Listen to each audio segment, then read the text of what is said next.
Texas, why you are here fighting? Well, I'm an anti-fascist and a communist to begin with, and when I saw what was happening in Kiev with the Maidan and everything like that, I could tell very early on that it was an American-backed and American-directed coup.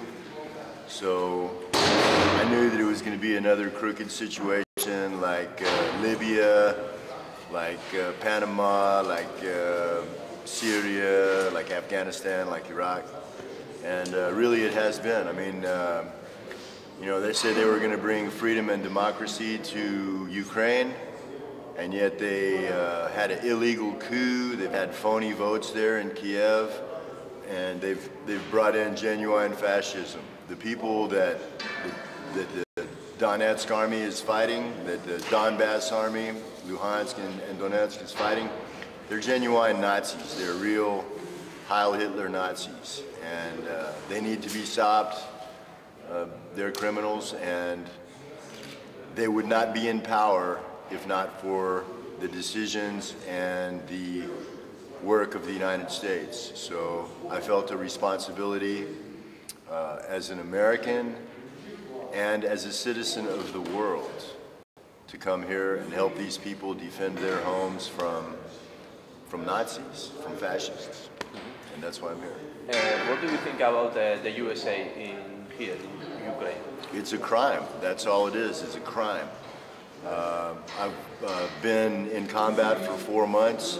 The airport, now at Spartak, every broken window, every burned down house, every dead person, every family that's had to flee to Russia,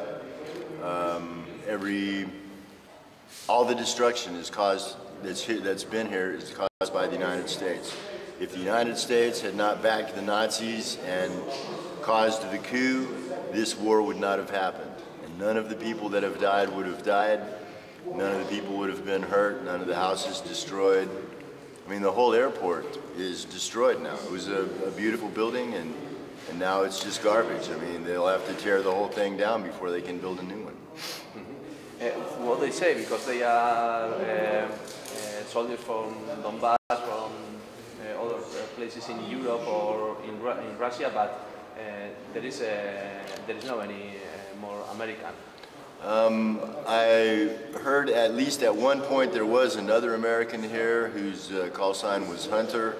I have not met him, and I don't know if he's still here or not, but I'm staying here until the end.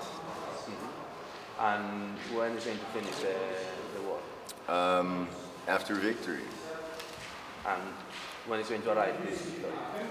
I think probably within the next year the fascist regime in Kiev will fall. I mean, they're losing the war here in Donbass. We are beating them here. And in Kiev, for the people there, they don't like the conscription. People get their notice to come to the Ukrainian army and they run away to Russia. The people that, that's okay. You know, the people there, their pensions are getting cut. They're, you know, they have to pay more now for gas and heating and everything like that. I mean, everything that's happened in Ukraine since Maidan has only been for the worst. So it's a criminal regime that's made things worse. They are not going to be able to continue on, and we're not going to stop and we're not going to surrender. So they cannot beat us. They cannot beat us. When did you arrive here to Donbass? I arrived, I left America in the end of November 2014, and I flew to Rostov. I stayed there for a couple of days. I went to Volgograd, Stalingrad.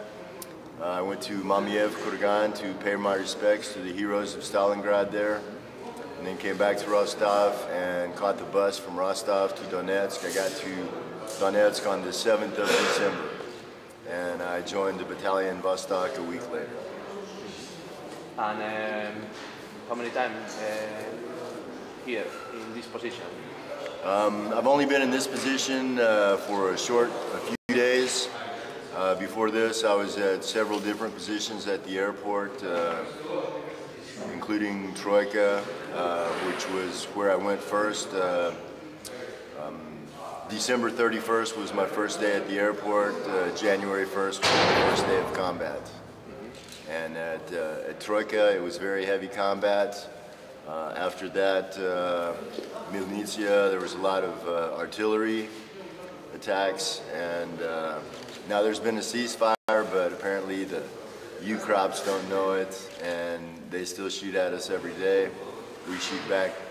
This is Spartak, where we are now, north of the airport. We're making progress. We're pushing the U-Crops back, but it's a pretty hot position. We shoot here every day. What's the hardest moment here in this position? The beds aren't very comfortable here. But that's okay. The beds are very hard.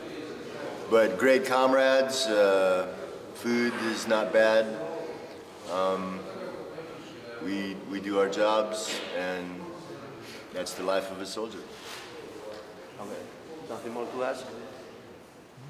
It's okay if you want to say something more.